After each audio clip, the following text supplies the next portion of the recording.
भगवद गीता के ये वचन अमृत के समान हैं। जो मनुष्य का अपने जीवन में अनुसरण करता है उसका चरित्र और व्यक्तित्व उत्तम होता है। गीता के उपदेश श्री कृष्ण द्वारा अर्जुन को महाभारत के रणक्षेत्र में दिए गए उपदेश है, जो आज भी लोगों को सही मार्ग पर चलने की प्रेरणा देता है। अर्जुन, जो अपने मन को नियंत्रित नहीं करते उनके लिए मन शत्रु के समान कार्य करता है। तुम क्यों व्यर्थ में चिंता करते हो? तुम क्यों भयभीत होते हो? कौन तुम्हें मार सकता है? आत्मा न कभी जन्म लेती है और न ही इसे कोई मार सकता है। ये ही जीवन का अंतिम सत्य है। हे अर्जुन, स्वर्ग प्राप्त करने और वहां कई वर्षों तक वास करने के पश्चात एक असफल योगी का पुण्य एक पवित्र और समृद्ध कुटुंब में जन्म होता है। कर्म करो, फल की अभिलाषा मत करो। हे अर्जुन, जो कोई भी जिस किसी भी देवता की पूजा विश्वास के साथ करने की इच्छा रखता है, मैं उसका विश्वास उसी देवता में दृढ़ कर देता हूँ। जो हुआ वह अच्छा हुआ, जो हो रहा है वह अच्छा हो रहा है, जो होगा वो भी अच्छा ही होगा। नरक के 3 द्वार होते हैं, वासना, क्रोध और लालच। कर्म मुझे बांधता नहीं, क्योंकि मुझे कर्म के प्रतिफल की कोई इच्छा नहीं।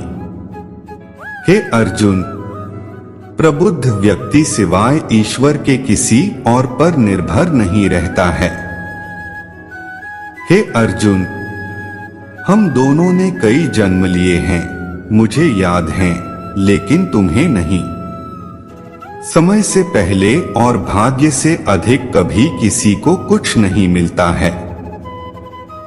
हे अर्जुन, सदैव संदेह करने वाले व्यक्ति के लिए प्रसन्नता ना इस लोक में है ना ही कहीं और। अपकीर्ति मृत्यु से भी बुरी है। हे अर्जुन, अपने परम भक्तों जो हमेशा मेरा स्मरण या एक चित्त मन से मेरा पूजन करते हैं, मैं व्यक्तिगत रूप से उनके कल्याण का उत्तरदायित्व लेता हूँ। हे अर्जुन, तुम्हारा क्या गया जो तुम रोते हो? तुम क्या लाए थे जो तुमने खो दिया? तुमने क्या पैदा किया था जो नष्ट हो गया? तुमने जो लिया यहीं से लिया, जो दिया यहीं पर दिया। जो आज तुम्हारा है कल किसी और का होगा, क्योंकि परिवर्तन ही संसार का नियम है। हे अर्जुन, केवल भाग्यशाली योद्धा ही ऐसा युद्ध लड़ने का अवसर पाते हैं जो स्वर्ग के द्वार के समान है। मनुष्य को जीवन की चुनौतियों से भागना नहीं चाहिए और न ही भाग्य और ईश्वर की इच्छा जैसे बहानों का प्रयोग करना चाहिए।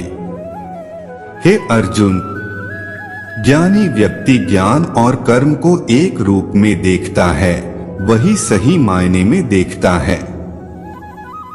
हे अर्जुन, जो होने वाला है वो होकर ही रहता है और जो नहीं होने वाला वह कभी नहीं होता। ऐसा निश्चय जिनकी बुद्धि में होता है उन्हें चिंता कभी नहीं सताती है। हे अर्जुन, मन की गतिविधियों, होश, श्वास और भावनाओं के माध्यम से भगवान की शक्ति सदा तुम्हारे साथ है।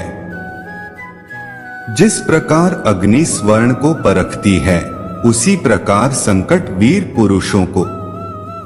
हे अर्जुन, जब जब इस धरती पर पाप, अहंकार और अधर्म बढ़ेगा, तो उसका विनाश कर धर्म की पुनः स्थापना करने हेतु मैं अवश्य अवतार लेता रहूंगा।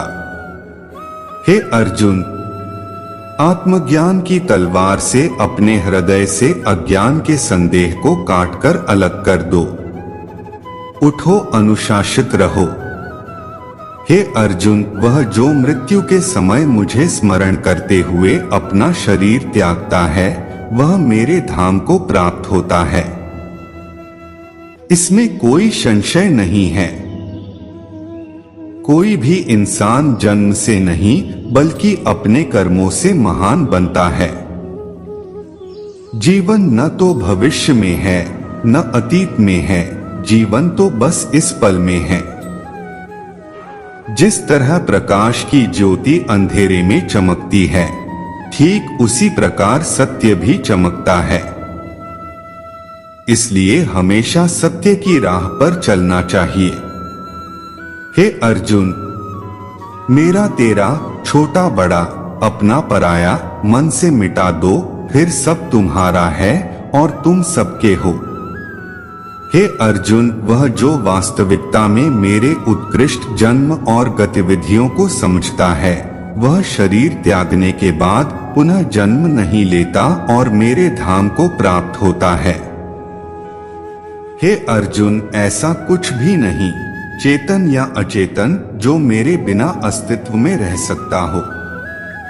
हे अर्जुन, वह जो सभी इच्छाएं त्याग देता है और मैं और मेरा की लालसा और भावना से मुक्त हो जाता है, उसे शांति प्राप्त होती है।